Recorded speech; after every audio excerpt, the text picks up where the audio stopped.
My MOS was a 3531 motor transport operator.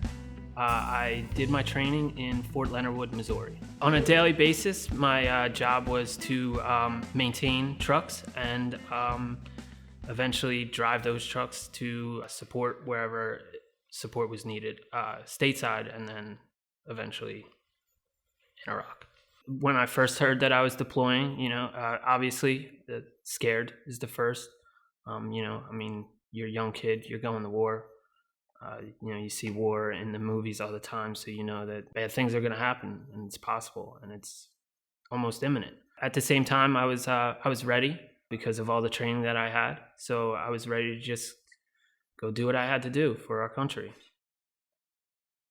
So when we were in Kuwait, a master sergeant of mine actually was in the first Gulf War, and said, guys, we could be here until Christmas. We were here a long time for the last war, so it kind of hit a little quick.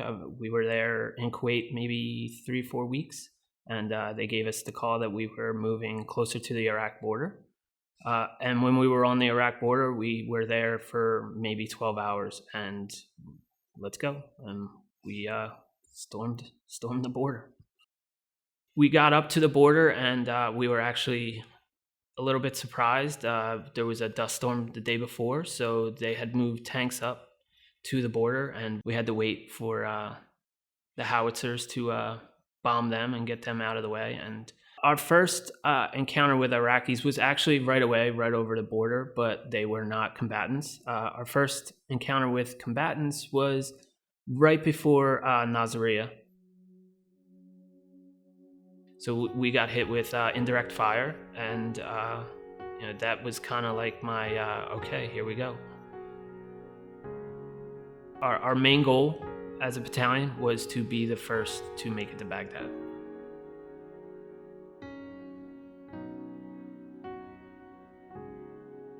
Basically, the streets were littered with casualties, both good guys and bad guys.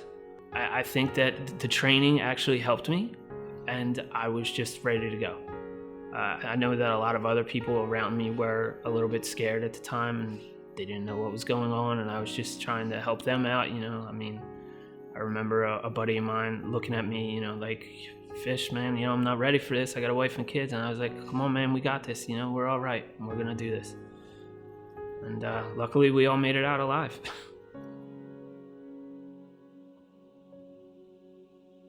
I don't like to say I suffer from it because I've learned to cope with it. So I cope with PTSD. And there are people probably, next to you on the train, next to you on the bus that, suffer from it, but, they've found a way to cure it. There are people that, have negative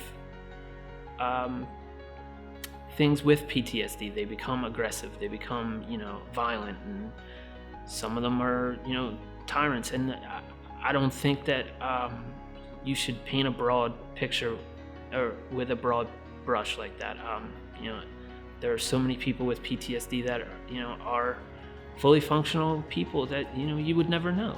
Like you and I, you would never know just in casual conversation. But when you get to the heart of it, we deal with it, but we've found a way to deal with it. And not everybody is these people shooting up people and doing all the things that you see on the news.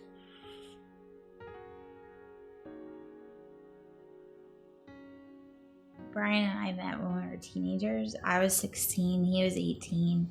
He was already signed up to leave for boot camp when we met, and we dated from June to August, and then he left for boot camp.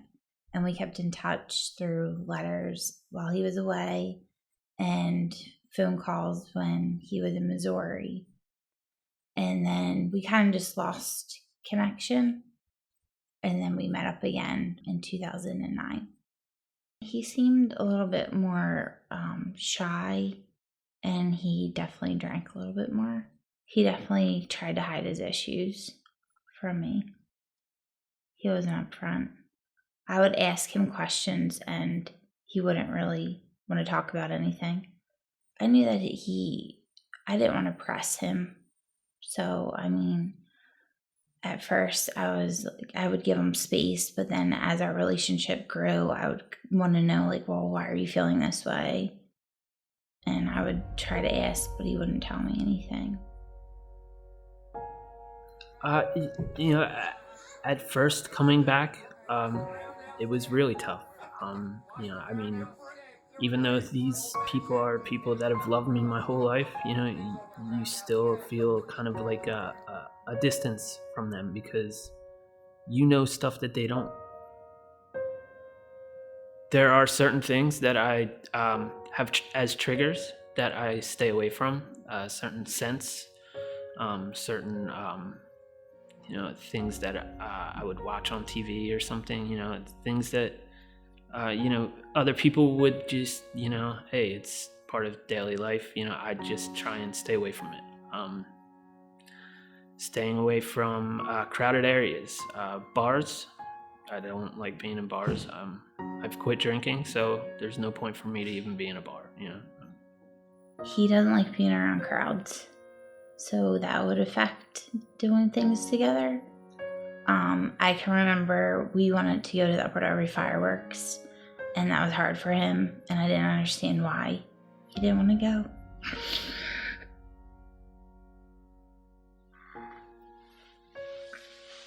Sorry. And I kind of get upset with him, but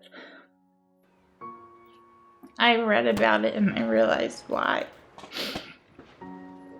Fireworks are part of PTSD, and the sounds and different things and being around large crowds.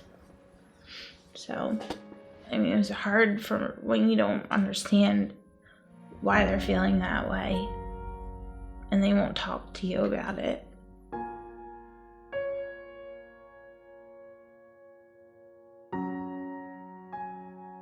Because of my you know, my vivid memory of the Iraqis burning on the side of the road, anything burning kind of, you know, triggers something in me. If I smell zest, it almost makes me vomit.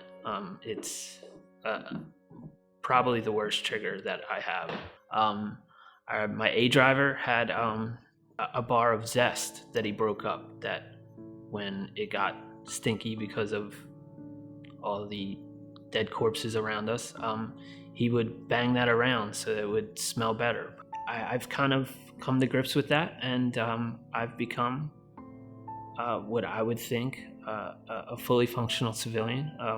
You know, on the outside, on the inside, you know, I have my demons. If I could reach out to a veteran thinking of suicide, I would, you know, I understand that we all react differently to different situations. Just because, you know, I've found my way of coping with it, you just have to find a way. I mean, there is no reason to take your life. And I know that, you know, at that point, you're thinking that, you know, it's over, it's done, but it's not. I mean, there's so much more to live for. There's so much more after being, you know, in war. And, you know, I know that coping with it is tough. Trust me, I've coped with it, and, you know, there's millions of us out there that have coped with it. It's just, you have to find a release. Take a run, go play golf, go play softball, you know, do something more constructive to get your mind off of that, because that's what's killing you, is you're letting it stew in your mind. Don't let it stew in your mind. Go out and do something, and your life is worth it.